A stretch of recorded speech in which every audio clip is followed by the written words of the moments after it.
Monggo langsung saja mic-nya untuk Bapak Khair. Assalamualaikum warahmatullahi wabarakatuh. Waalaikumsalam warahmatullahi wabarakatuh. Zakat tadi kan definisinya diambil dari orang yang kaya kemudian diberikan kepada orang yang miskin. Misalnya begini Tat, ini suatu contoh ini ya. Misalnya saya ini merantau di suatu daerah, pas daerah itu mayoritas non muslim atau kafir. Kemudian saya itu pas waktunya zakat Tat, bolehkah enggak? Boleh enggak Tat? Zakat saya ini saya berikan kepada tetangga saya yang kafir tadi Tat.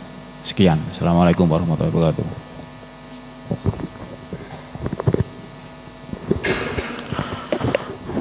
Bismillah, alhamdulillah, wassalatu wassalamu rasulullah wa ba'du. Pertanyaannya bagus terkait dengan harta zakat.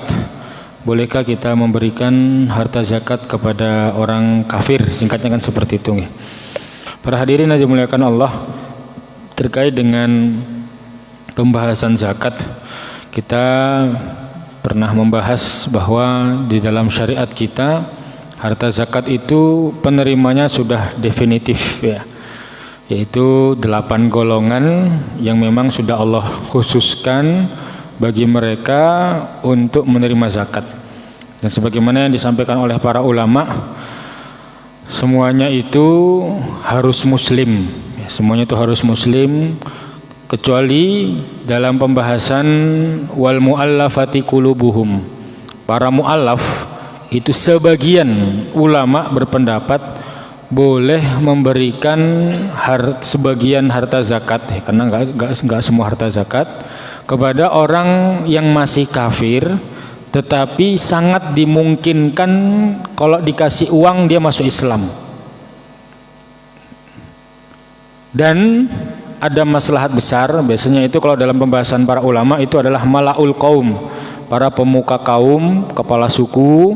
Misalnya jenengan merantau tapi ke Baduy dalam misalnya ya kan? Di Banten itu masih ada Baduy luar, Baduy dalam, masih agamanya belum muslim. Tapi kalau jenengan kaya raya kemudian berzakat, sebagian zakat ini diberikan kepada kepala suku di situ dan kemungkinan dia akan masuk Islam dari itu, maka sebagian ulama mengatakan boleh, tapi sebagian besar mengatakan tidak boleh. Jadi zakat itu memang syariat yang Allah turunkan untuk memakmurkan kaum muslimin. Jadi prioritas zakat itu adalah untuk orang-orang Islam, agar jangan sampai ada orang-orang Islam yang tersibukkan dengan harta karena kemiskinan sehingga tidak sempat ibadah. Itu intinya di situ. Jadi Allah itu menurunkan syariat agar semuanya kaum muslimin itu bisa beribadah dengan tenang, dengan nyaman, tanpa terlalu memikirkan harta.